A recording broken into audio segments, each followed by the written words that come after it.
Halo teman-teman, sawinya cantik yang nanam keren. Balik lagi di konten Balik punya tips.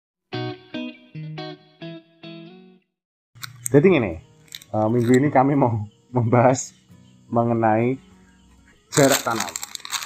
Jadi jarak tanam itu adalah jarak antara satu tanaman dan tanaman yang lain. Kenapa kok kami bahas? Karena idealnya di internet, kalau misalnya teman-teman lihat di Google, ting, itu atau yang ini, ting, atau yang ini, ting, ting, ting, ting. Itu tuh idealnya jarak tanam di sayuran hidroponik atau di instalasi hidroponik itu adalah 20 cm sampai 30 cm. Sebenarnya prinsipnya jarak tanam adalah tajuk itu tuh apa ya, lingkar daun di satu tanaman itu tuh ada apanya ya, ada volumenya atau kelilingnya. Nah itu tuh nggak boleh ketemu. Kalau udah di packing kan ini kondisi khusus ya, ini kan udah dalam satu pack gitu. Kalau di dalam instalasi nggak boleh ketemu. Jadi kalau tanamannya segini gitu ya lebarnya, nah itu tuh jangan sampai dia ketemu, betul-betul ketemu nempel gitu. Karena apa? Karena kan kayak misalnya kita ngomong sayur pagoda, itu kan bentuknya kan dia melebar. Jadi ketika dia tidak mendapatkan ruang yang cukup, itu tumbuhnya tidak akan optimal. Bukan lagi melebar, tapi malah meninggi. Nah, itu diperlukan pengaturan jarak tanam. Nah, di internet tadi balik lagi, itu kan jarak tanamnya 20-30 cm. Karena memang tajuknya tanaman itu rata-rata segitu, 20-30 cm. Nah, bagaimana kalau lahannya itu terbatas atau instalasinya itu lubang tanamnya terbatas? Nah, yang kami lakukan itu kami variasi dari jarak tanam kecil ya, bisa mungkin 5 cm mungkin ya, sampai 10 cm, sampai nanti 20 cm. Nah, menyesuaikan ukuran. Jadi ketika tanamannya kecil itu relatif kita pakai jarak yang 5 cm. Dan lubang tanamnya itu kami nempel semua. Jadi di break sebentar. Oke, kita lanjutkan lagi. Ini, itu teman enggak. Jadi kami itu menggunakan lubang yang dari jarak yang sangat kecil. Ini mungkin ini 20 cm, mungkin enggak sampai 10 cm lah, inilah jaraknya.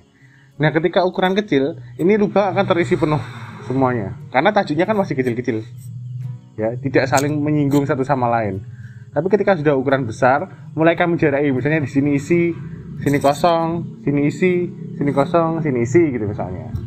Atau misalnya sini isi, sini kosong, sini isi gitu misalnya. Jadi disesuaikan dengan tajuk tanamannya. Nah, kekurangan model yang seperti ini adalah kami harus sering-sering memindah-mindah tanamannya sesuai dengan ukurannya. Mana yang paling baik, yang paling ideal tetap yang sesuai referensi. Jadi dia akan stay di tempat itu di jarak 20-30 cm sampai mereka panen. Kenapa? Ibaratnya kalau misalnya yang kami kan pindah-pindah terus ya. Pas ukuran kecil terisi semua, nanti di ukuran besar akan kami jaraki gitu misalnya. Nah, itu membuat mereka akan sering berpindah-pindah tempat. Nah, ibaratnya ini ajaran dari senior hidroponik kami. Itu tuh seperti anak bayi yang lagi makan. Kan ketika mereka stay di sini kan mereka ngambil makanan dari nutrisi ya. Nah, mereka lagi makan tapi mereka harus pindah tempat lagi. Jadi kayak anak bayi lagi disuapin tapi dia harus dipindah lagi. Nanti mereka adaptasi lagi, terus cari makanan lagi, belum selesai adaptasinya harus pindah tempat lagi. Nah, itu akan memperlambat tumbuhnya tanaman. Jadi memang idealnya lebih bagus kalau di stay di satu tempat. Cuma kalau teman-teman hanya terbatas ya boleh dipakai cara yang mirip kami gitu. Jadi bukan pakem yang harus 20-30 cm, bisa juga seperti alternatif yang kami lakukan ini. Gitu tips untuk minggu ini. Moga-moga bermanfaat untuk teman-teman yang lahannya terbatas. Jadi bisa optimal dalam segi semainya agak banyak dikit. Nanti kan terseleksi, yang jelek-jelek bisa dibuang, yang bagus-bagus bisa dilanjutkan gitu. Dengan optimasi di ukuran-ukuran kecil seperti ini, seleksinya akan lebih baik lagi. Gitu. Untuk tips minggu ini, kita jumpa lagi di Balik Punya Tips minggu depan. Dadah!